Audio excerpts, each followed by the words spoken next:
राधे राधे। स्वागत है आपका इस पवित्र यात्रा में। आज की वीडियो में हम आपको सुनाएंगे कार्तिक माहात्म्य कथा अध्याय 11 और साथ ही 12 और 13 और 14 अध्याय भी, और साथ में हम आपको कुछ कथाएं कहानियां भी सुनाएंगे। तो वीडियो को अंत तक जरूर देखना। अगर वीडियो अच्छी लगे तो कृपया करके लाइक जरूर करना और साथ ही चैनल को भी सब्सक्राइब कर लेना। एक बार भगवान विष्णु जी शेषनाग पर बैठे बैठे बोर हो गए और उन्होंने धरती पर घूमने का विचार मन में किया। वैसे भी कई साल बीत गए थे धरती पर आए और वह अपनी यात्रा की तैयारी में लग गए। स्वामी को तैयार होते देखकर लक्ष्मी माँ ने पूछा, आज सुबह सुबह कहाँ जाने की तैयारी हो रही है? विष्णु जी ने कहा, हे लक्ष्मी, मैं धरती पर घूमने जा रहा हूँ। तो कुछ सोचकर लक्ष्मी माँ ने कहा, हे देव, क्या मैं भी आपके साथ चल सकती हूँ? भगवान विष्णु ने 2 पल सोचा, फिर कहा, एक शर्त है, पर तुम मेरे साथ चल सकती हो। तुम धरती पर पहुंचकर उत्तर दिशा की ओर बिल्कुल भी मत देखना। इसी के साथ ही माता लक्ष्मी ने हाँ करके अपनी बात मनवा ली और सुबह सुबह माँ लक्ष्मी और भगवान विष्णु धरती पर जा पहुंचे। अभी तक सूर्य देव भी नहीं निकले थे और रात भर बरसात होकर हटी ही थी। चारों ओर हरियाली ही हरियाली थी। उस समय चारों ओर बहुत शांति और धरती बहुत ही सुंदर दिख रही थी और भूल गई कि पति को क्या वचन देकर आई है। उस सुंदर दृश्य को देखकर माँ लक्ष्मी मंत्रमुग्ध हो गई और ये सब दृश्य देखकर माता लक्ष्मी भूल गई कि मैं पति को क्या वचन देकर आई हूँ, और उन्होंने उत्तर दिशा की तरफ देख लिया। उत्तर दिशा में माँ लक्ष्मी को एक बहुत ही सुंदर बगीचा नजर आया और उस तरफ से भीनी भीनी खुशबू आ रही थी और बहुत ही सुंदर सुंदर फूल खिले हुए थे।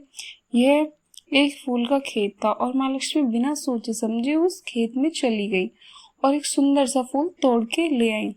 लेकिन जब माँ लक्ष्मी वापस आई तो भगवान विष्णु के पास भगवान विष्णु की आंखों में उस टाइम में आंसू थे। तो माँ लक्ष्मी ने कहा कि ये भगवान किस चीज के आंसू हैं? तो भगवान विष्णु ने बोला कि कभी भी किसी से बिना पूछे कुछ भी चीज नहीं लेनी चाहिए, और साथ ही उनको अपना वचन भी याद दिलाया। माँ लक्ष्मी को अपनी भूल का पता चला तो उन्होंने भगवान विष्णु से इस भूल की माफी मांगी। तो भगवान विष्णु ने कहा कि जो तुमने भूल की है उसकी सजा तो तुम्हें जरूर मिलेगी। जिस माली खेत से तुम नए फूल बिना पूछे लेकर आई हो, अब तुम वहां पर 3 साल तक माली के घर नौकर बनकर रहो। उसके बाद मैं तुम्हें बैकुंठ में वापस बुलाऊंगा। माँ लक्ष्मी ने चुपचाप सर झुकाकर हाँ कर दी और लक्ष्मी माता एक गरीब औरत का रूप धारण करके उस खेत के मालिक पर के घर में गई। घर क्या, वो एक झोंपड़ा था और मालिक का नाम माधव था। माधव की बीवी, 2 बेटे, 3 बेटियां थी। सभी उस छोटे से खेत में काम करके किसी तरह गुजारा करते थे। माँ लक्ष्मी जब एक साधारण गरीब औरत बनकर जब माधव के झोंपड़े पर गई तो माधव ने पूछा, बहन तुम कौन हो और इस समय तुम्हें क्या चाहिए? तब माँ लक्ष्मी ने कहा, मैं एक गरीब औरत हूँ, मेरी देखभाल करने वाला कोई नहीं है। मैंने कई दिनों से खाना भी नहीं खाया है। मुझे कोई भी काम दे दो, साथ ही मैं तुम्हारे घर का काम भी कर दिया करूंगी। बस मुझे अपने घर में एक कोने में आसरा दे दो। माधव बहुत ही अच्छे दिल का मालिक था, उसे दया आ गई, लेकिन उसने कहा, बहन मैं बहुत ही गरीब हूँ, मेरी कमाई से मेरे घर का खर्च मुश्किल से चलता है, लेकिन अगर मेरी 3 की जगह 4 बेटियां होती तो मैं उनका भी गुजारा करता। अगर तुम मेरी बेटी बनकर जैसा रूखा सूखा हम खाते हैं उसमें खुश रह सकती हो तो बेटी अंदर आ जाओ। माधव ने माँ लक्ष्मी को अपने झोंपड़े में शरण दे दी और माँ लक्ष्मी 3 साल उस माधव के घर पर नौकरानी बनकर रही। जिस दिन माँ लक्ष्मी माधव के घर आई थी उससे दूसरे दिन ही माधव को इतनी आमदनी हुई फूलों से कि शाम को एक गाय खरीद ली। फिर धीरे धीरे माधव ने काफी सारी जमीन खरीद ली। उसके बाद माधव ने कपड़े अपने परिवार वालों के लिए बनवा दिए और एक बड़ा पक्का मकान भी बनवा लिया। बेटी और बीवियों ने गहने भी बनवा लिए और अब मकान भी बहुत बड़ा बनवा लिया। माधव हमेशा सोचता कि मुझे ये सब इस महिला के आने के बाद मिला है। इस बेटी के रूप में मेरी किस्मत आ गई है। मेरी ओर अब 2-4 साल बीत गए थे, लेकिन माँ लक्ष्मी अब भी घर में ही और खेत में काम करती थी। एक दिन माधव जब अपने खेत में काम खत्म करके घर आया तो उसने अपने घर के सामने द्वार पर एक देवी स्वरूप गहनों से लदी एक औरत को देखा। ध्यान से देखकर पहचान गया ये तो मेरी मुंह बोली चौथी बेटी यानी वही औरत, और पहचान गया कि यह तो माँ लक्ष्मी है। अब तक माधव का पूरा परिवार बाहर आ गया था और सब हैरान होकर माँ लक्ष्मी को देख रहे थे। माधव बोला, माँ हमें माफ करना, हम तेरे से अनजाने में ही घर और खेत के काम करवाया। माँ ये कैसा अपराध हो गया, माँ हम सबको माफ कर दे। अब माँ लक्ष्मी मुस्कुराई और बोली, माधव तुम बहुत ही अच्छे और दयालु व्यक्ति हो। तुमने अपनी बेटी की तरह मुझे रखा, अपने परिवार की सदस्य की तरह से। इसके बदले में तुम्हें वरदान देती हूँ, तुम्हारे पास कभी भी खुशी होगी और धन की कमी नहीं रहेगी। तुम्हें सारे सुख मिलेंगे जिसके तुम हकदार हो। और फिर मैं अपने स्वामी के द्वारा भेजे रथ में बैठकर चली गई। सभी को माँ लक्ष्मी ऐसा ही आशीर्वाद प्राप्त करें जो भी इस कथा को सुने। और साथ ही अब हम सुनाते कार्तिक महात्म्य अध्याय 11वां। आपने 10वें अध्याय में सुना कि कैसे जलंधर का नाम पड़ा, ब्रह्मा जी ने जलंधर का नाम कैसे रखा। अब 11वां अध्याय हम शुरू करते हैं। एक बार सागर पुत्र जलंधर अपनी पत्नी वृंदा सहित असुरों से सम्मानित हुए सभा में बैठा था। तभी गुरु शुक्राचार्य का वहां आगमन हुआ। उनके तेज से सभी दिशाएं प्रकाशित हो गई। गुरु शुक्राचार्य को आता देखकर सागर पुत्र जलंधर ने असुरों सहित उठकर बड़े आदर से उन्हें प्रणाम किया। गुरु शुक्राचार्य ने उन सबको आशीर्वाद दिया। फिर जलंधर ने उन्हें एक दिव्य आसन पर बैठाकर स्वयं भी आसन ग्रहण किया। फिर सागर पुत्र जलंधर ने उनसे विनम्रपूर्वक पूछा, हे गुरुजी, आप हमें यह बताने की कृपा करें कि राहु का सिर किसने काटा था। इस पर दैत्य गुरु शुक्राचार्य ने विरोचन पुत्र हिरण्यकश्यप और उसके धर्मात्म्य पुत्र परिचय देकर देवताओं और असुरों द्वारा समुद्र मंथन की कथा संक्षेप में सुनाते हुए बताया कि जब समुद्र से अमृत निकला तो उस समय देवरूप बनकर राहु भी पीने बैठ गया। इस पर इंद्र के पश्चात भगवान विष्णु ने राहु का सिर काट डाला। अपने गुरु के विमुख इस प्रकार के वचन सुनकर जलंधर के क्रोध की सीमा न रही। उसके नेत्र लाल हो गए। फिर उसने अपने धरस्न नाम दूत को बुलाया और उसे शुक्राचार्य द्वारा सुनाए गए वृत्तांत सुनाया। तत्पश्चात उसने धरस्म को आज्ञा दी कि तुम शीघ्र ही इंद्रपुरी में जाकर इंद्र को मेरी शरण में लाओ। धरस्म जलंधर का बहुत आज्ञाकारी एवं निपुण दूत था। वह जल्द ही इंद्र की सुदमार्ग नामा सभा में जा पहुंचा और जलंधर के शब्दों में इंद्र से बोला, हे देवताधाम, तुमने समुद्र का मंथन क्यों किया और मेरे पिता के समस्त रत्नों को क्यों ले लिया? ऐसा करके तुमने अच्छा नहीं किया। यदि तू अपना भला चाहता है तो उन सभी रत्नों एवं देवताओं सहित मेरी शरण में आ जा, अन्यथा मैं तेरे राज्य का ध्वस्त कर दूंगा। इसमें कुछ भी मिथ्य नहीं है। इंद्र बहुत विस्मित हुआ और कहने लगा, पहले मेरे भय से सागर ने सब पर्वतों को अपनी रोशनी में क्यों स्थान दिया और उसने मेरे शत्रु दैत्यों की क्यों रक्षा की? इसी कारण मैंने सबके रत्न हरण किए। मेरा द्रोही सुखी नहीं रह सकता, इसमें संदेह नहीं। इंद्र की ऐसी बात सुनकर वह दूत शीघ्र ही जलंधर के पास गया और ये सब बातें सुनकर उसे सुनते ही वह दैत्य मारे क्रोध के अपने ओष्ठ फड़फड़ाने लगा और देवताओं पर विजय प्राप्त करने के लिए उसने उद्योग आरंभ किया और वह सब दिशाओं पाताल से करोड़ों दैत्य उसके पास आने लगे। सुम निसुम आदि करोड़ों सेनापतियों के साथ जलंधर इंद्र से युद्ध के करने लगा। शीघ्र ही इंद्र के नंदन वन में उसने अपनी सेना उतार दी। वीरों की संध्वनि और गर्जन से इंद्रपुरी गूंज उठी। अमरावती छोड़ देवता उससे युद्ध करने लगे। भयानक मारकाट हुई। असुरों के गुरु आचार्य शुक्र अपनी मृत संजीवनी विद्या से और देवगुरु बृहस्पति द्रोणगिरी से औषधि लाकर चिल्लाते रहे। इस पर जलंधर ने क्रुद्ध होकर कहा कि मेरे हाथों से मेरे मरे हुए देवता जी कैसे सकते हैं? जिलाने वाली विद्या तो आपके पास है। इस पर शुक्राचार्य ने देवगुरु द्वारा द्रोणाचार्य से औषधि लाकर देवताओं को जिलाने की बात कह दी। यह सुनकर जलंधर को भी कुपित हो गया और शुक्राचार्य जी ने कहा, यदि शक्ति हो तो द्रोणगिरी को उखाड़कर समुद्र में फेंक दो, तब मेरे कथन की सत्यता प्रमाणित हो जाएगी। इस पर जलंधर ने कुपित होकर जल्द ही द्रोणगिरी पर्वत के पास पहुंचा और अपनी भुजाओं से पकड़कर द्रोणगिरी पर्वत को उखाड़कर समुद्र में फेंक दिया। यह तो भगवान शंकर का तेज था, इसमें जलंधर की कोई विचित्रता नहीं थी। तत्पश्चात यह सागर पुत्र युद्धभूमि में आकर बड़ी तीव्र गति से देवताओं का संहार करने लगा। जब द्रोणाचार्य जी औषधि लेने गए तो द्रोणांचल को उखड़ा हुआ शून्य पाया। ये भयभीत हो देवताओं के पास आए और कहा कि युद्ध बंद कर दो, जलंधर को अब नहीं जीत सकोगे। पहले इंद्र ने शिवजी का अपमान किया था। यह सुन सेवता युद्ध में जय की आशा त्याग कर इधर उधर भाग गए। सिंधु सुत निर्भया को अमरावती में घुस गया। इंद्र आदि सब देवताओं ने गुफाओं में शरण ले ली। और साथ ही सुनाएंगे हम आपको धर्मराज जी की कथा। किसी गांव में एक बुढ़िया रहती थी। वह बहुत नियम से धर्म से व्रत रखा करती थी।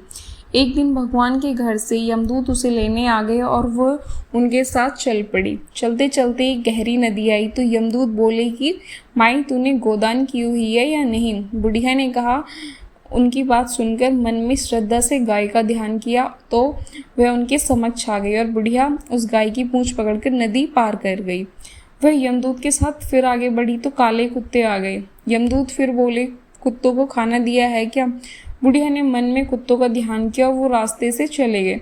अब बुढ़िया माई फिर से आगे बढ़ी तो लगा रास्ते में कौओं ने उनके सिर में चोंच मारनी शुरू कर दी। तो यमदूत बोले कि ब्राह्मण की बेटी के सिर में तेल लगाया क्या?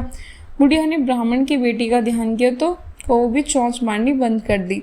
कुछ आगे बढ़ने पर बुढ़िया के पैर में कांटे चुभने लगे तो यमदूत बोले कि खड़ऊ आदि दान किए हैं क्या माई? बुढ़िया ने उनका ध्यान किया तो खड़ऊ उसके पैरों में आ गए।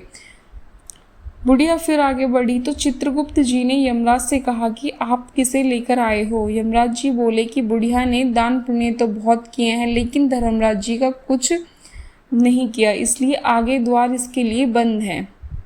सारी बात सुनने के बाद बुढ़िया बोली कि आप मुझे सिर्फ 7 दिन के लिए वापस धरती पर भेज दो, मैं धर्मराज जी का व्रत और उद्यापन करके वापस आ जाऊंगी। बुढ़िया माई वापस धरती पर अपने गांव आ गई और गांव वालों ने उसे भूतनी समझकर अपने दरवाजे बंद कर दिए। जब वह अपने घर गई तो उसके बहू बेटे भी दरवाजे बंद करके बैठ गए।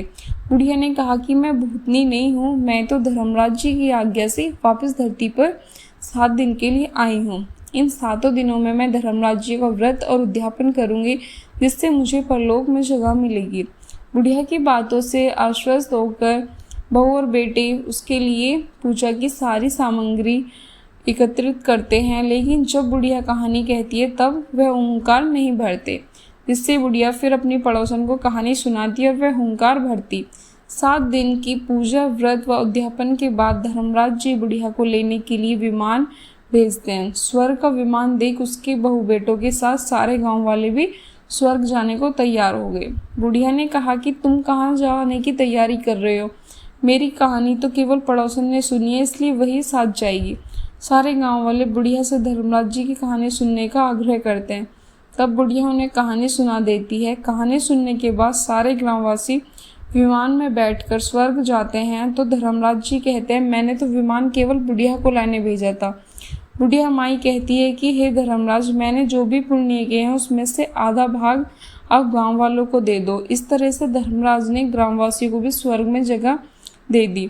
हे धर्मराज महाराज, जैसे आपने बुढ़िया के साथ सभी गांव वालों को भी स्वर्ग में जगह दी है, उसी तरह हमें भी देना। कहानी सुनकर हुंकार भरने वालों को भी और कहानी कहने वालों को भी जगह देना। धर्मराज महाराज की जय।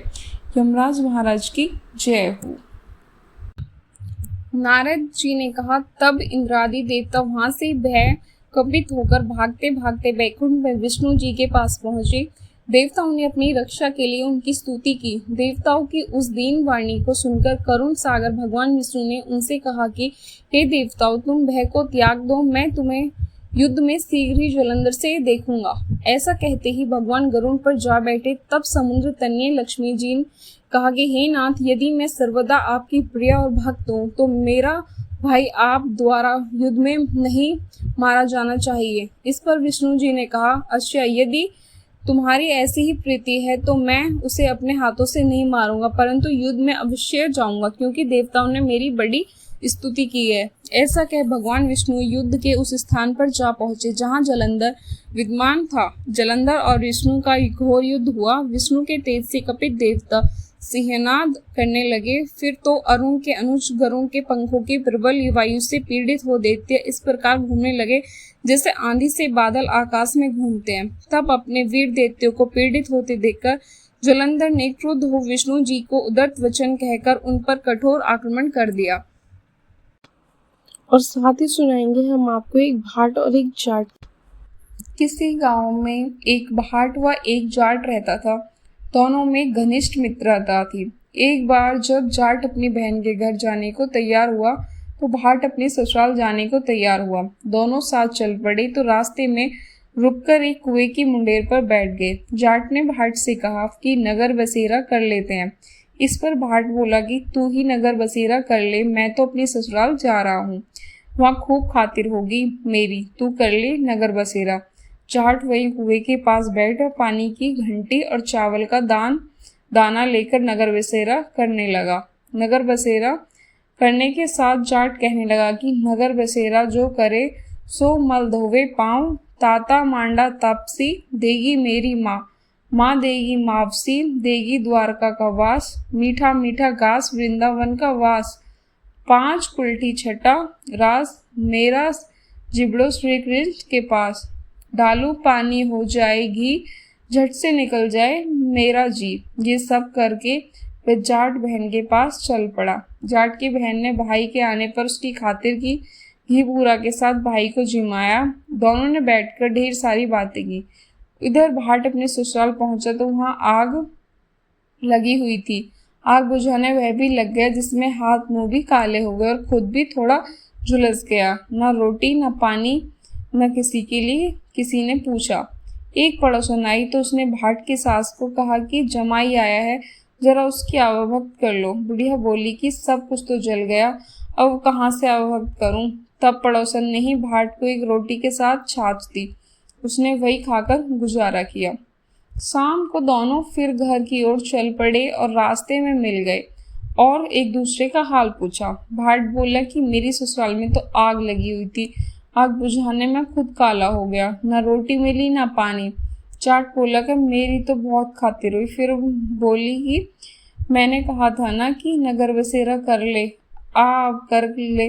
लेकिन भाट ने फिर मना कर दिया। कहने लगा कि तेरी मावसी है, पता नहीं रोटी दे या ना दे, तेरी तो माँ है, दही की छुंछली चूरमा का पेड़ा धरा पाएगा। भाट ने फिर नगर बसेरा नहीं किया, जाट ने कर लिया। नगर बसेरा जो करे सो मल धोवे पाँव, ताता मांडा तापसी देगी मेरी माँ, माँ देगी मावसी देगी द्वारका का वास, मीठा मीठा घास वृंदावन का वास, 5 कुल्ठी छठी रास मेरी जिबड़ो श्री कृष्ण के पास, डालू पानी हो जाएगी झट से निकल जाए मेरा जी। करके वह फिर चल पड़ा। घर पहुंचते ही जाट की मौसी ने बहुत लाड प्यार किया। उधर भाट घर गया तो उसकी भैंस खो गई थी। बाप एक लाठी रखे तो दूसरी उठाकर कहने लगा कि ससुराल गया तो आग लग गई, अब यहाँ आया तो भैंस खो दी। बाप ने कहा कि पहले भैंस लेकर आ, तभी रोटी पानी मिलेगा। सारा दिन भाट भैंस ढूंढता रहा लेकिन उसे भैंस नहीं मिली। जाट और भाट की मुलाकात फिर से बाजार में हो गई। जाट ने भाट के हालचाल पूछे तो भाट बोला कि आते ही भैंस खो गई, बस उसी दिन से भैंस ढूंढ रहा हूँ, रोटियां को तो पूछी ही मत। जाट ने कहा कि मैंने तो पहले ही कहा था नगर बसेरा कर ले। जाट की बात सुनकर भाट बोला कि तेरे नगर बसेरे में इतनी ताकत है तो चल अब कर लेते हैं। हम दोनों ने बैठकर नगर बसेरा किया। नगर बसेरा जो करे सो मल धोवे पाँव, ताता मांडा तापसी देगी मेरी माँ, माँ देगी मावसी देगी द्वारका का वास, मीठा मीठा घास वृंदावन का वास, 5 कुल्टी छठी रास मेरा जिबड़ो श्री कृष्ण के पास, डालू पानी हो जाएगी झट से निकल जाए मेरा जी। दोनों के नगर बसेरा करने पर भाट जैसे ही आगे बढ़ा तो उसकी खोई भैंस मिल गई, जिसे लेकर घर पहुंचा। घर पहुंचते ही माँ ने कहा कि लड़के को आते ही घर से निकाल दिया, सारा दिन ये भूखा प्यासा भटक रहा है। यह कहकर उसकी माँ ने उसको खूब खिलाया पिलाया। इस घटना के बाद सारे नगर में ढिंडोरा पिटवा गया कि कार्तिक में सब कोई अपने पीहर या सासरे आते जाते नगर बसेरा करे। जैसे भाट को नगर बसेरा करने का फल मिला वैसे ही हर किसी को मिले।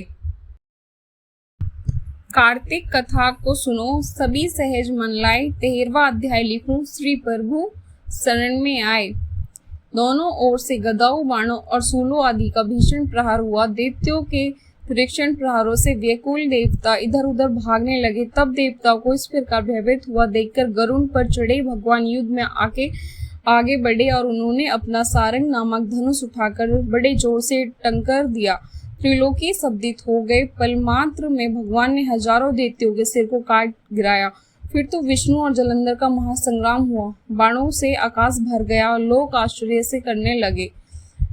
भगवान विष्णु ने बाणों के वेग से उस दैत्य की ध्वजा, छत्र और धनुष बाण काट डाले। इससे व्यतीत हो उसने अपनी गदा उठाकर गरुड़ के मस्तक पर मार दी। साथ ही क्रोध से भरे उस दैत्य ने विष्णु जी की छाती में भी एक तीक्ष्ण बाण मारा। इससे उत्तर में विष्णु जी ने उसकी गदा काट दी और अपने सारंग धनुष पर बाण चढ़कर उसको बींधना आरंभ किया। इस पर जलंधर इन सब अपने पैन बाण बरसाने लगा। उसने विष्णु जी को कोई बैन बाण मारकर वैष्णव धनुष को काट दिया। धनुष कट जाने पर भगवान ने गदा ग्रहण कर ली और शीघ्र ही जलंधर को खींचकर मारी। परंतु उस अग्निवत अमोघ गदा की मार से भी वह दैत्य कुछ भी चलमान ना हुआ। उसने एक अग्निमुख त्रिशूल उठाकर विष्णु पर छोड़ दिया। विष्णु जी ने शिव जी के चरणों का स्मरण कर नंदन नामक त्रिशूल से उसके त्रिशूल को छेद दिया। जलंधर ने झपट कर विष्णु जी की छाती पर एक जोर से मुष्टिक मारा। उसके उत्तर में भगवान विष्णु ने भी उसकी छाती पर अपनी एक मुष्टि का प्रहार किया। फिर दोनों घुटने टेक बाहों और मुष्टिकों से बाहों युद्ध करने लगे। कितनी ही देर तक भगवान उसके साथ युद्ध करते रहे। तब सर्वश्रेष्ठ माव्य भगवान उस दैत्यराज से मेघवाणी से में बोले, हे रण दुर्मद देव श्रेष्ठ, तू धन्य है जो इस महायुद्ध में इन बड़े बड़े आयुधों में भी भयभीत ना हुआ। तेरे इस युद्ध से मैं प्रसन्न हूँ। तू चाहे जो वर मांगे। मायावी विष्णु की ऐसी वाणी सुनकर जलंधर ने कहा, हे भावुक, यदि आप मुझ पर प्रसन्न हैं तो ये वर दीजिए कि आप मेरी बहन तथा अपने सारे कुटुंबियों सहित मेरे घर पर निवास करें। नारद जी बोले। उसके ऐसे वचन सुनकर विष्णु जी को खेद हुआ तो उनका हुआ, किंतु उसी क्षण देवी ने तथास्तु कह दिया। तब विष्णु जी सब देवताओं के साथ जलंधपुरी में जाकर निवास करने लगे। जलंधर अपनी बहन लक्ष्मी और देवताओं सहित विष्णु को वहां पाकर बड़ा प्रसन्न हुआ। फिर तो देवताओं के पास जो भी रत्नादि थे सबको ले जलंधर पृथ्वी पर आया। निशुंभ को पाताल में स्थापित कर दिया और देव, दानव, यक्ष, गंधर्व, सिद्ध, सर्प, राक्षस, मनुष्य आदि सबको अपना वंशवर्ती बना त्रिभुवन पर शासन करने लगा। उसने धर्मानुसार सुपुत्रों के समान प्रजा का पालन किया। उसके धर्मराज्य में सभी सुखी थे। एक राजा था, उसका प्रण था वह रोज 1.25 मन आंवले दान करके ही खाना खाता। इससे उसका नाम आंवलिया राजा पड़ गया। एक दिन उसके बेटे बहू ने सोचा कि राजा इतने सारे आंवले रोजाना दान करता है, इस प्रकार तो एक दिन राजा खजाना खाली हो जाएगा। इसलिए बेटे ने राजा से कहा कि इसे इस तरह दान करना बंद कर देना चाहिए। बेटे की बात सुनकर राजा को बहुत दुख हुआ और राजा रानी महल छोड़कर बियाबान जंगल में जाकर बैठ गए। राजा रानी आंवला दान नहीं कर पाए और प्रण के कारण कुछ खा नहीं पाए।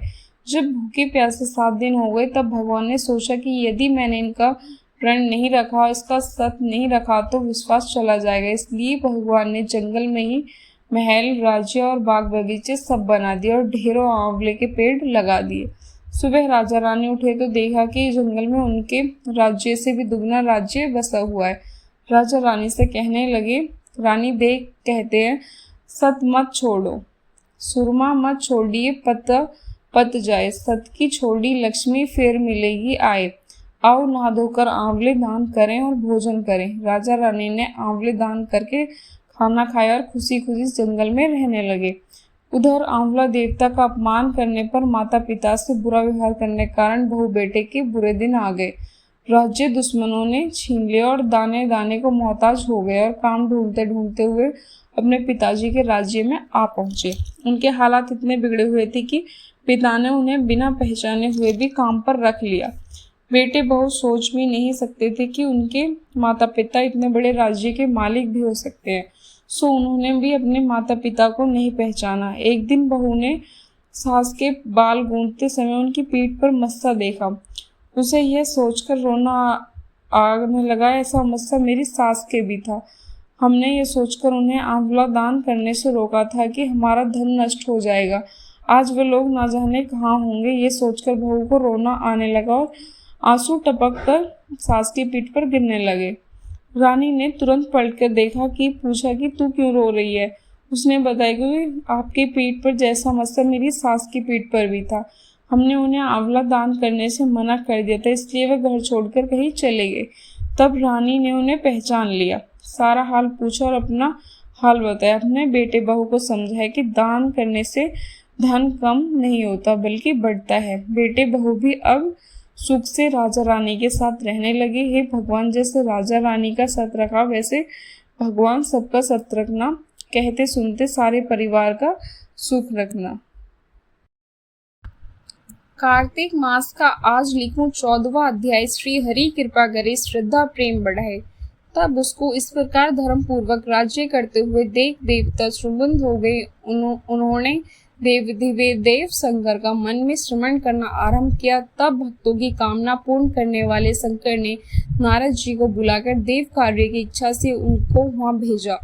शुंभ भक्त नारद शिव की आज्ञा से देवपुरी में गए। इंद्र आदि सभी देवता व्याकुल हो शीघ्रता से उठ नारद जी को उत्कंठा भरी दृष्टि से देखने लगे। उसने सब दुखों को कहकर उन्हें नष्ट करने की प्रार्थना की। तब नारद जी ने कहा, मैं सब कुछ जानता हूँ, इसलिए अब मैं दैत्यराज जलंधर के पास जा रहा हूँ।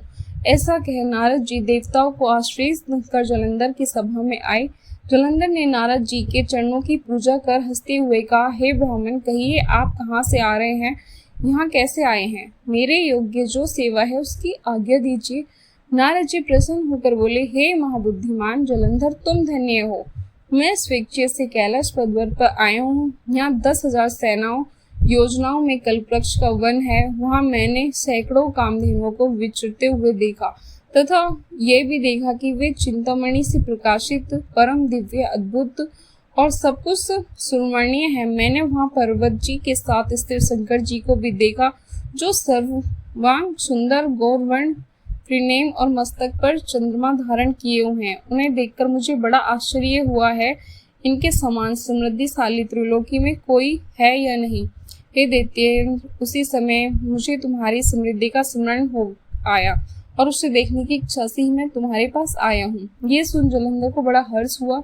उसने नारद जी को अपनी सब समृद्धि दिखला दी। उसे देख नारद ने जलंधर की बड़ी प्रशंसा की और कहा कि निश्चय ही तुम त्रिलोकपति होने के योग्य थे। ब्रह्मा जी का हंस युक्त विमान तुम ले आए हो।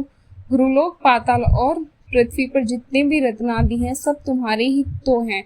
ऐरावत, उच्चैठ, श्रवण, घोड़ा, कल्पवृक्ष और कुबेर की निधि भी तुम्हारे पास है। मणियों और रत्नों के ढेर भी तुम्हारे पास लगे हुए हैं। इससे मैं बड़ा प्रसन्न हूँ, परंतु तुम्हारे पास कोई स्त्री रत्न नहीं है। उसके बिना तुम्हारा ये सब फीका है। तुम किसी स्त्री रत्न को ग्रहण करो। नारद जी के ऐसे वचन सुनकर दैत्यराज काम से व्याकुल हो गए। उसने नारद जी को प्रणाम कर पूछा कि ऐसी स्त्री कहाँ मिलेगी जो सब रत्नों में श्रेष्ठ हो। नारद जी ने कहा, ऐसा रत्न तो कैलाश पर्वत में योगी शंकर के पास ही है। उनकी सर्वगण सुंदर पत्नी देवी पार्वती बहुत ही मनोहर है। उनके समान सुंदरी मैं किसी को नहीं देखता। उनसे उस रतन की उपमा तीनों लोकों में कहीं नहीं है। देव ऋषि उस दैत्य से ऐसा कहकर देव कार्य करने की इच्छा से आकाश मार्ग से चले गए। धन्यवाद। अगर आपको वीडियो अच्छी लगी हो तो प्लीज़ लाइक ज़रूर करना और साथ ही चैनल को भी सब्सक्राइब करना।